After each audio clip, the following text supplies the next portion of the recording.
오늘 주일 예배 후에는 공동의회를 열어서 장로를 선출합니다. 만 18세 이상의 입교 교인을 포함한 세례 교인은 공동의회에 참석할 권리가 있습니다. 장로 선출을 위한 공동의회를 앞두고 오늘 본문 그리고 신학적인 부분과 관련된 말씀을 좀 듣고자 합니다. 먼저 자주 사용하는 용어로 설교를 좀 시작하려 합니다. 그것은 직분입니다. 통상적으로 교회 다니는 사람들끼리 만나면은 자연스럽게 직분을 물어봅니다. 직분이 무엇이죠? 이 질문에 목사, 장로, 권사, 안수집사, 그리고 안수받지 않은 집사, 과거에는 서리집사라 그랬어요. 그런데 지금은 집사죠. 집사로 말합니다. 이때 직분은 무슨 의미가 있을까요? 여러분, 직분이란 이 단어 안에는 어떤 의미가 들어가 있을까요? 성경에서 직분으로 번역된 헬라어는 몇 가지가 있습니다. 이 몇 가지 헬라어의 대부분의 경우를 보면은 직분은 어떤 일, 곧 직무입니다. 따라서 직분을 맡았다는 뜻은 직무를 맡았다. 쉬운 말로 하면은 일을 맡았다입니다. 대다수의 헬라어 본문을 보면은 직분으로 번역된 헬라어는 디아코니아입니다. 디아코니아는 우리가 상당히 익숙한 헬라어죠. 디아코니아의 뜻이 뭐죠? 섬김 또는 봉사입니다. 정리하면 직분은 무엇인가? 일입니다. 단순한 일이 아니라 섬기는 일이 곧 직분입니다. 내가 직분을 받았다 혹은 직분을 맡았다고 할 때 그 의미는 나에게 섬기는 일이 주어졌다. 나에게 봉사의 일이 주어졌다입니다. 라틴어로 직분을 무누스라고 있습니다. 무누스의 기본적인 뜻 역시 섬김 혹은 일입니다. 따라서 직분을 받았다는 뜻은 섬겨야 하고 일을 해야 한다는 의미입니다. 직분을 받았는데도 일을 하지 않는다면, 그리고 섬기지 않는다면 그것은 성경에서 벗어난 것입니다. 일하지 않는 직분은 존재할 수 없습니다. 예전에 이런 이야기를 들었어요. 한 분이 권사가 되셨습니다. 그러자 다음 해부터 구역장을 하지 않겠다고 말합니다. 이유를 물었더니 이런 대답을 하시더랍니다. 다른 사람도 구역장을 해야지 빨리 권사가 되지요. 저는 이미 권사가 되었으니 구역장을 할 필요가 없습니다. 직분에 대한 큰 오해입니다. 직분은 섬기는 일이자 봉사의 일이에요. 직분을 받았으면 더 봉사하고 더 섬겨야 합니다. 이런 생각의 문제는 또 있습니다. 교회의 봉사를 어떤 직위, 어떤 위치를 얻으려는 수단으로 생각한다는 점입니다. 교회에서 왜 섬기며 봉사합니까? 여러분, 교회에서 왜 섬기고 봉사하세요? 어떤 지위, 어떤 위치를 얻으려고 하세요? 교회에서 왜 섬기고 봉사하는가? 이 문제는 교회가 무엇인가를 보아야 합니다. 교회가 뭐죠? 교회는 예수 그리스도의 몸입니다. 봉사를 직분을 얻기 위한 수단으로 삼는 것은 그리스도의 몸을 세우기 위해 섬기며 봉사하는 것이 아니라 나의 목적을 쟁취하기 위한 행동입니다. 동시에 이런 생각은 자연스럽게 교회의 직분을 계급으로 이해하려는 시도로 이어집니다. 간혹 한국교회 안에서 이런 말을 해요. 나이 드신 성도를 만나요. 직분이 뭡니까? 그러면은 아직 집사예요. 권사가 되지 못했어요. 또는 남자분들은 아직 집사예요. 안수 집사나 장로가 되지 못했어요. 이런 말이에요. 이런 말을 들으면 속으로 이런 생각을 하는 분이 계실지도 몰라요. 아직도 권사가 안 됐네. 아직도 안수 집사, 장로가 안 됐네. 이런 생각입니다. 지금 이것은 직분을 계급으로 이해하는 잘못된 시각입니다. 군대나 직장에서 시간이 지나면은 어느 정도 위치까지 진급한 것과 같이 교회 내에서 평신도에서 집사로, 집사에서 안수 집사나 권사로, 안수 집사나 권사에서 장로로 승진하는 것을 직분으로 오해합니다. 직분은 승진이나 진급이 아니라 섬김 그리고 봉사입니다. 직분이 승진이나 진급이 되면 권력이 되고 특권이 됩니다. 기업에서 임원이 되는 것, 군대에서 별을 다는 것은 대단한 특권입니다. 평신도에서 집사, 집사에서 안수집사나 권사, 안수집사나 권사에서 장로가 된다는 것은 특권이 아니라 더 봉사하고 더 섬긴다는 의미입니다. 물론 가장 이상적인 교회의 모습은 가장 이상적이고 성경적인 교회의 모습은 모든 성도들이 장로도 아니고 권사도 아니며 안수집사와 집사가 아님에도 봉사하고 헌신하는 것입니다. 가장 이상적이고 가장 좋고 가장 성경적인 모습은 모든 성도들이 교회를 섬기고 봉사하는 것이며 세상에 나가서 죽게 하듯 세상을 섬기며 봉사하는 것입니다. 조금 더 주제를 좀 좁혀보죠. 오늘 공동회의 장로 성출과 관련된 주제입니다. 장로에 대한 성경적 관점을 좀 보아야 할 것 같습니다. 신약에서 교회가 시작될 때 아주 중요하게 다루어진 직분이 있었습니다. 그것은 감독입니다. 신약 성경을 읽다 보면은 감독이라는 직분이 나옵니다. 우리 교회는 장로교회입니다. 감리교회는 감독이라는 직분이 있어요. 여러분 장로교회에서 감독이라는 직분이 있습니까? 여러분 장로교회에서 감독이라는 직분이 있습니까?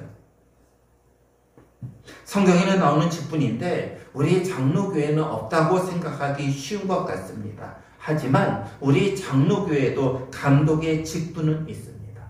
감독과 장로는 같은 직분입니다. 라이트 푸시라는 학자에 의하면 감독과 장로는 같은 직분인데 지역에 따라 다르게 불렀다고 말합니다. 유대 지역, 이스라엘 지역에서는 장로라고 불렀고 유대와 이스라엘 지역을 벗어난 지역에서는 감독이라고 불렸다는 것입니다. 따라서 장로와 감독은 같은 직분입니다. 감독의 문자적인 뜻은 위에서 바라보다입니다. 여러분 감독, 장로는 위에서 바라보는 거예요. 그럼 감독이 위에서 바라본다고 할 때 무엇을 바라본다는 것일까요? 감독은 위에서 교회를 바라보는 사람입니다. 교회가 뭐죠? 조금 전에 예수 그리스도의 몸이라고 그랬어요. 그런데 교회에 대한 또 다른 중요한 정의가 있어요. 뭡니까? 예수 그리스도를 주로 고백하는 사람들의 모임. 그래서 교회는 늘 교회를 접근할 때는 이런 예배당 건물적 접근이 아니라 사람으로 접근해야 돼요. 그럼 감독이 위에서 교회를 본다는 것은 감독은 위에서 누구를 본다? 성도를 본다는 거예요. 예수 그리스도를 주로 고백하는 성도들을 본다는 것입니다. 감독은 자기에게 맡겨진 성도를 위에서 바라보는 사람입니다. 이것을 풀어 설명하면 감독은 하나님의 말씀에 따라 교회, 즉 성도를 가르치고 살피며 돌봅니다. 감독, 장로는 가르치고 살피며 돌봅니다. 여러분 교회에서 가르치는 사람이 누구입니까? 교회에서 누가 가르쳐요? 대표적인 사람은 목사입니다. 그래서 장로를 둘로 구분할 수 있다는 거예요. 가르치며 살피며 돌보는 장로, 이게 뭐다? 목사다. 하지만 가르치지 않고 가르침은 없고 살피며 돌보는 장로가 있습니다. 이것이 우리가 일반적으로 말하는 장로입니다. 목사는 가르치는 일에 중점을 둡니다. 반면 장로는 돌보는 일에 중점을 둡니다. 디모데전서 3장에는요 감독의 자격이 나와요. 그중 디모데전서 3장 5절을 보면 이런 말씀이 나옵니다. 하나님의 교회를 돌보리요. 감독은 하나님의 교회를 돌본다입니다. 여기서 돌보다는 병이 든 환우와 관련해서 사용된 단어입니다.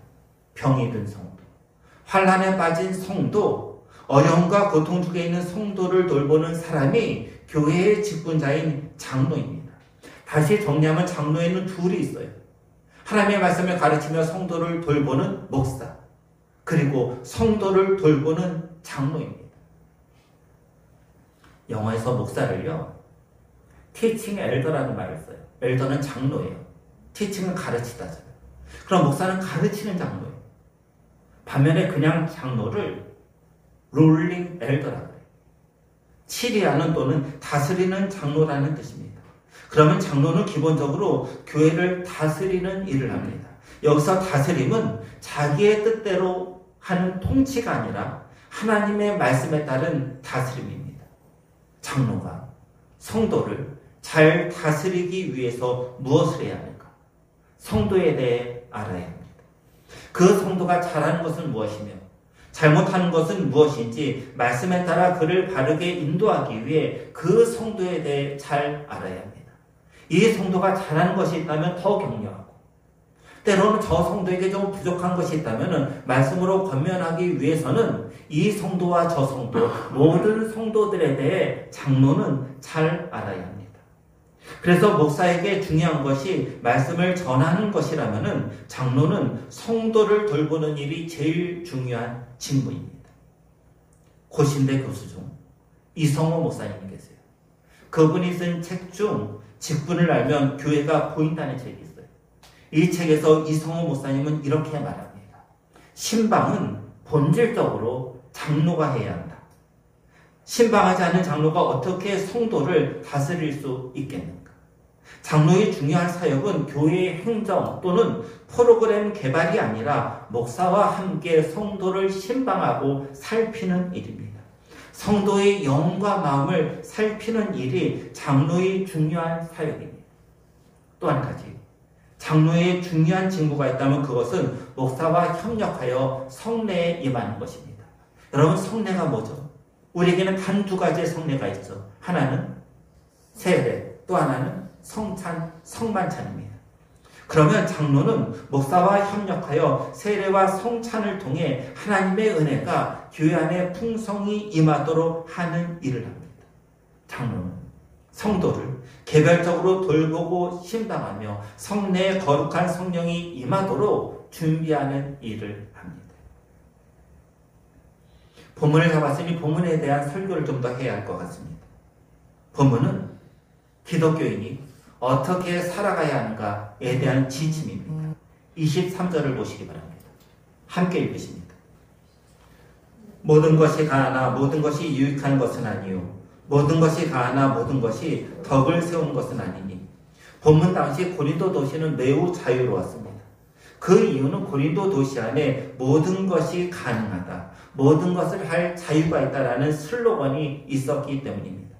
당시 고린도에 살던 시민들 그리고 고린도 교회 성도들에게 이 슬로건은 대단히 매력적이었습니다. 2000년이 지난 지금 현대를 살아가는 사람들 그리고 현대의 기독교인들에게도 이 슬로건은 대단히 매력적인 것 같습니다. 나는 모든 것을 할 수 있다. 나에게 모든 것을 할 자유가 있다. 여러분, 좋게 들리지 않습니까? 이보다 더 좋은 슬로건이 있을까요? 탈고신학교 교수인 사디어스 윌리엄스가 쓴 책이 있어요. 마음을 따르지 않을 용기예요. 이 책에서 사디어스 윌리엄스는 현대인을 유혹하는 10가지의 트렌드를 지적합니다. 그 10가지의 잘못된 현대인을 유혹하는 트렌드 중 하나가 내 마음을 따른다.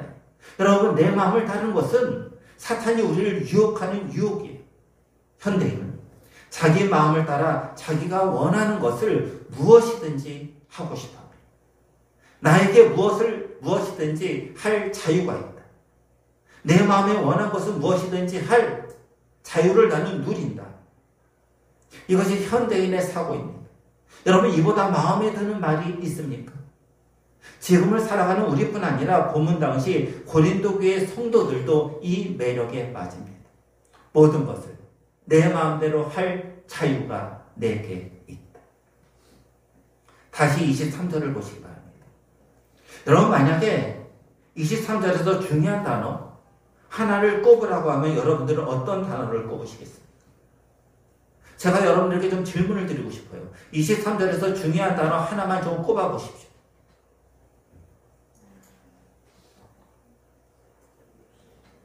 저는요, 그러나를 꼽습니다. 23절을 자세히 보면 그러나가 없어 보여요. 그러나 조금 더 자세히 보면 그러나가 보여요. 그렇지요. 모든 것이 가능하다. 그러나 모든 것이 유익한 것은 아니다. 모든 것이 가능하다. 그러나 모든 것이 덕을 세우는 것은 아니다. 여러분, 모든 것이 가능하다고 외치지만은, 모든 것을 할 자유가 있다고 외치지만은 성경은 그러나를 강조하십니다. 그러나를 언제 사용하죠? 여러분, 앞에 말을 해놓고 이 말과 반대되는 말을 할 때 그러나를 사용합니다. 모든 것을 할 수 있습니다. 그러나 모든 것을 할 수 있는 것이 아닙니다. 우리는 반대로 행해야 합니다. 모든 것을 할 수 있다라는 외침은 성경의 외침이 아닌 사탄의 유혹의 소리입니다. 이것을 조금 더 잘 이해하기 위해서는 25절의 무릇 시장에서 파는 것을 구해야 합니다. 시장에서 파는 것이 무엇인지 우리는 이미 잘 알고 있습니다. 시장에서 파는 것은 우상의 제물입니다. 고린도 도시는 우상 숭배가 심했습니다. 우상을 숭배하는 사람들은 우상에게 제물을 바칩니다. 이렇게 바쳐진 제물은 이교도 사제들에게 돌아가고 사제들은 먹고 남은 우상의 제물 고기를 시장에다 판매했습니다. 이렇게 되면 시장에서 고기를 사는 사람들은 어떤 고기가 우상에게 바쳐진 제물인지 구분할 수 없습니다. 고린도 교회 성도들은 자신의 의지와는 다르게 우상에게 바쳐졌던 제물을 사 먹습니다. 언젠가 제가 여러분들에게 이런 질문을 드린 적이 있어요. 제사 음식을 먹어도 됩니까? 기억나시죠? 기억나지 않는 듯한 눈빛으로 지금 저를 바라보고 계신데 제사 음식 먹어도 됩니까? 여러분, 우상에게 바쳐진 제물을 먹어도 되는가? 이 질문을 우리식으로 바꾸면 제사 음식을 먹어도 됩니다. 되는가? 입니다.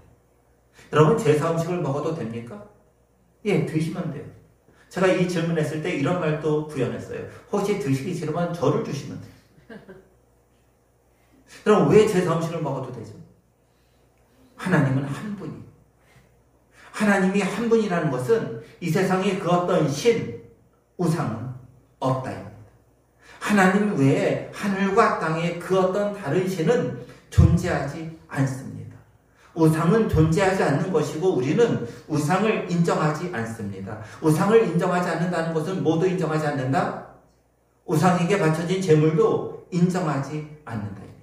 우상의 제물은 고기일 뿐입니다. 따라서 우상의 제물을 먹는 것은 아무 문제가 되지 않습니다. 그러나요. 고린도 교회는 이 문제가 심각했습니다. 아직 명확히 신앙이 확립되지 않은 사람들, 그리고 이제 막 교회에 들어온 초신자들, 새신자들은 우상의 제물을 먹는 성도들을 이해하지 못했습니다. 성도들이 고기를 먹는 모습을 봐요. 분명 그 고기가 어디서 나왔는지 새신자들은 그리고 초신자들은 알고 있어요. 우상의 신전에게 바쳐졌던 제물이에요. 그 순간 자신이 과거 우상의 제단에 제물을 바치며 고기를 바치며 제사 드렸던 생각이 나 괴롭습니다. 우상의 제물로 인해 고린도 교회는 갈라집니다. 한쪽에는 우상의 제물을 먹는 것이 뭐가 문제냐? 교리적으로 전혀 문제가 되지 않는다. 그러면서 당당히 먹습니다. 그러나 다른 한편에서는 어떻게 우상의 제물을 먹을 수 있냐고 의심의 눈초리로 불평하며 바라봅니다. 25절을 보시기 바랍니다. 25절은 이런 상황에서 어떤 말씀을 주시는가? 시장에서 파는 것은 양심을 위하여 묻지 말고 먹으라입니다. 시장에서 파는 것을 먹을 때 야, 이 고기 우상의 제물이야? 아니야? 이것을 먹지 말고 먹으라입니다. 이번에는 28절을 보세요. 28절을 보면은 만약에 누가 이것이 제물이라 말하면 그 사람을 위하여 먹지 말라. 만약에 누군가 답하는 거예요. 이거 우상의 제물이에요. 그럼 나에게 먹을 자유가 있지만은 그러나 그 사람을 위하여 먹지 말라입니다. 다시 23절로 들어갑니다. 모든 것을 할 수 있습니다. 내게 모든 것을 할 자유가 있습니다. 우상의 제물 먹을 수 있습니다. 그런데 만약에 여기까지만 머문다면은 죄송하지만은 그런 분을 향해 성도라고 부를 수 없습니다. 교인이라고 부를 수는 있을 것 같습니다. 교회에 나오는 사람들입니다. 하지만 성도, 거룩한 무리, 거룩한 백성은 아닙니다. 왜입니까? 그런 분들에게는 그러나가 없기 때문입니다. 내가 모든 것을 할 수 있습니다. 성도는 여기까지 주장해서는 안 됩니다. 무엇을 주장해야죠? 그러나를 주장해야 합니다. 내가 모든 것을 할 수 있고 나에게 모든 자유가 있다. 그러나 이것을 말해야 합니다. 23절은 그러나 이후에 두 가지 지침이 나옵니다. 첫 번째 지침은 유익한가입니다. 모든 것이 가능하다. 그러나 모든 것이 유익하지 않을 수 있다입니다. 유익하다는요, 이 의미는 개인적인 영적 유익을 말합니다. 우리가 원하는 것을, 모든 것을 해서는 안 됩니다. 모든 것이 다 허용되지 않았습니다. 어떤 것을 해야 한다고요? 영적으로 유익한 것을 하라입니다. 간혹 성도들이 이런 말을 하는 것을 들어요. 야, 얽매이지 말고 자유해. 율법적으로 접근하지 말고 자유해. 이 말은 아주 조심스럽습니다. 분명 얽매이지 말고 자유해, 율법적으로 접근하지 말고 자유해, 이것은 옳은 말입니다. 하지만 실제적으로 이 말을 적용할 때 기독교인이 옳지 않은 것을 선택하기 쉽습니다. 영적 유익을 선택해야 하는데 영적 유익이 아닌 자유롭게 마음과 몸이 편한 것을 선택하기 쉽다는 것입니다. 아마도 이런 예를 들을 수 있습니다. 여러분들 큐티 하시죠? 제가 설교 때마다 지금 이 말을 물어봐요. 큐티 하시죠? 큐티 하라는 거면이에요. 아침에 큐티를 해야 하는데 시간을 놓쳤습니다. 저녁에 큐티 하려고 큐티책을 폈는데 너무 피곤합니다. 할까 말까를 고민하는데 누군가 이렇게 말합니다. 야, 얽매이지 말고 자유해. 큐티 한 번 안 한다고 지옥에 가는 거 아니야. 이 말을 듣는 순간 이 말이 우리를 자유롭게 만듭니다. 그래, 자유하자. 오늘은 몸도 좋지 않으니 쉬자. 여러분, 이것이 옳은 결정 또는 옳은 선택일까요? 물론 몸이 아프면 쉬어야죠. 여러분, 저희 설교에 논점을 좀 흐리지 마시기 바랍니다. 제가 지금 강조하는 것은 몸이 아픈 것은 쉬라는 거예요. 이런 예는 수없이 많습니다. 수요 기도회를 예를 들까요? 수요 기도에 올까 말까 고민합니다. 그때 누군가 말합니다. 야, 얽매이지 말고 자유해. 수요 기도에 한번 빠졌다고 너 지옥 가지 않아. 그 말에 힘을 얻어 자유합니다. 그렇게 수요 기도에 빠진 그 시간에 무엇을 합니까? 영적으로 유익한 것을 하나요? 그럼 너무나 감사하죠.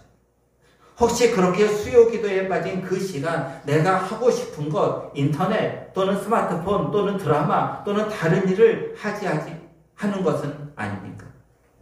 나에게 모든 것을 할 자유가 있어요. 그러나 그것이 영적으로 유익한 것은 아닙니다. 첫 번째 원칙은 영적으로 유익한가, 그것을 선택하라입니다. 두 번째 지침은 덕을 세우라입니다. 23절은 모든 것이 가하나 모든 것이 유익한 것이 아니요 모든 것이 가하나 모든 것이 덕을 세운 것이 아니라고 말씀하십니다. 덕을 세우다.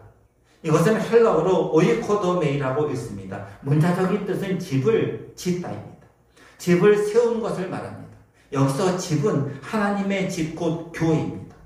따라서 덕을 세우다는 하나님의 집을 세우다, 교회를 세우다는 의미입니다.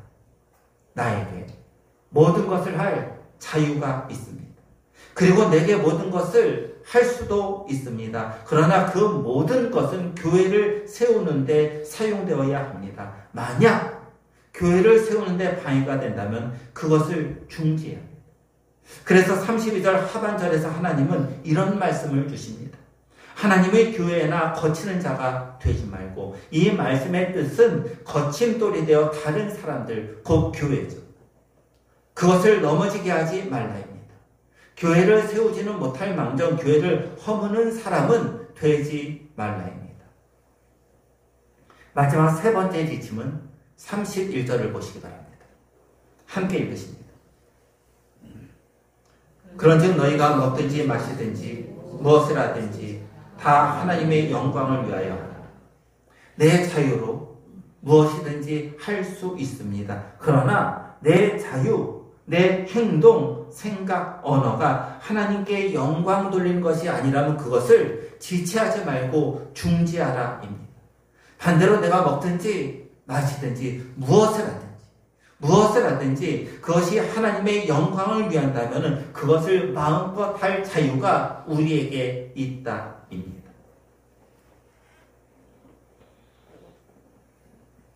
(1969년) 별세하신 정규만 장로님 이야기입니다. 아주 오래전에 별세하셨지만 지금도 많은 분들이 이분을 기억합니다. 어느 날 장로님은 새벽 예배를 다녀와 가족들을 모아놓고 이렇게 선언합니다. 이 집을 팔아 하나님께 바치고. 가족들이 걱정하지요. 당장 누울 곳이 없으니까요. 하지만 곧 기적이 일어납니다.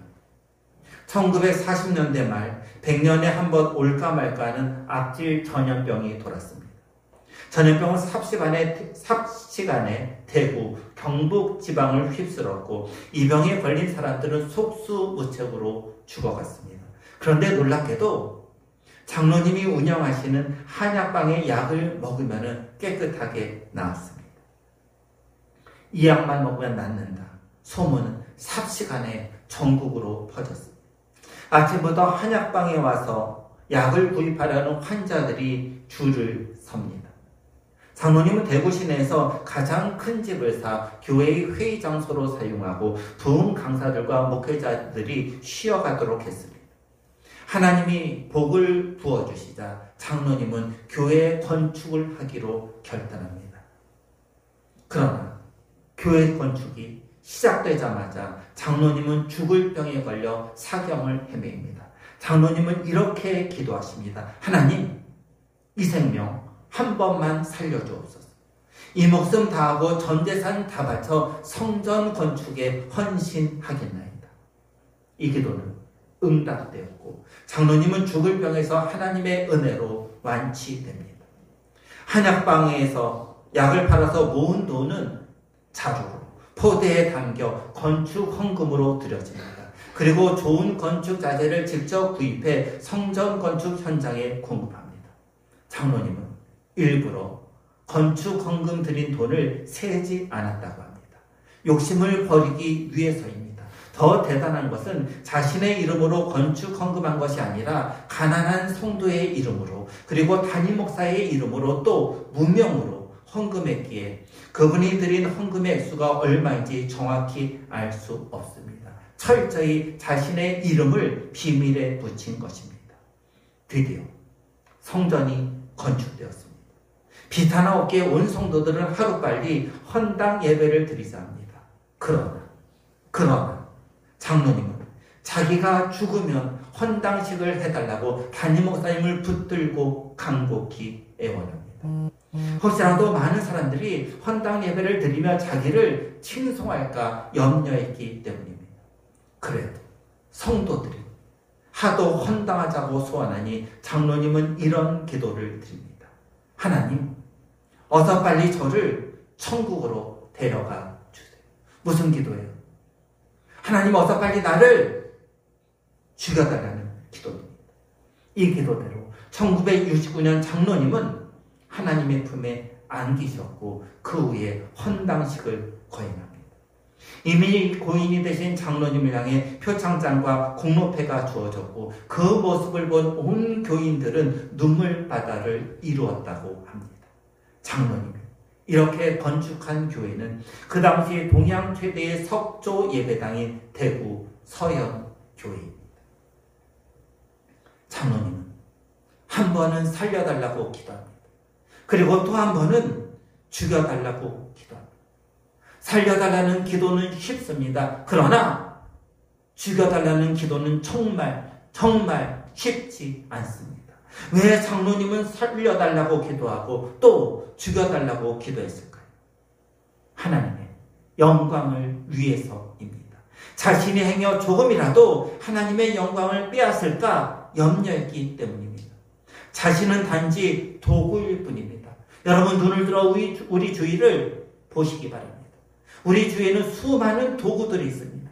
망치도 있습니다. 벤치도 있습니다. 드라이버도 있습니다. 일을 마친 후 그 도구가 내가 망치를 사용했는데 내가 드라이버를 사용했는데 일을 마친 후 이 망치와 이 드라이버가 영광을 받을 수는 없습니다. 마찬가지입니다. 우리 모두는 단지 하나님의 손에 붙잡힌 도구일 뿐입니다. 우리가 영광 받는 것이 아니라 모든 영광은 하나님이 친히 홀로 받으셔야 합니다. 사랑하는 성도 여러분, 우리는 도구입니다. 모든 일을 하시는 분은 하나님이십니다. 그러니 우리 이름이 드러나서는 안 되고 하나님의 이름만 드러나야 합니다. 이런 성도가 되시기 바랍니다. 아울러 우리 모든 것, 우리 말, 생각, 행동은 교회를 세워야 합니다. 교회를 허무는 자가 아니라 교회를 든든히 세우는 자가 되어야 합니다. 동시에 영적 유익이 있어야 합니다. 오늘 하나님에 의해 피택되는 장로님 그리고 모든 성도들이 먹든지 마시든지 무엇을 하든지 다 하나님의 영광을 위하며 교회를 든든히 세워가고 영적 유익을 선택하기를 우리 주 예수 그리스도의 이름으로 간절히 소원합니다.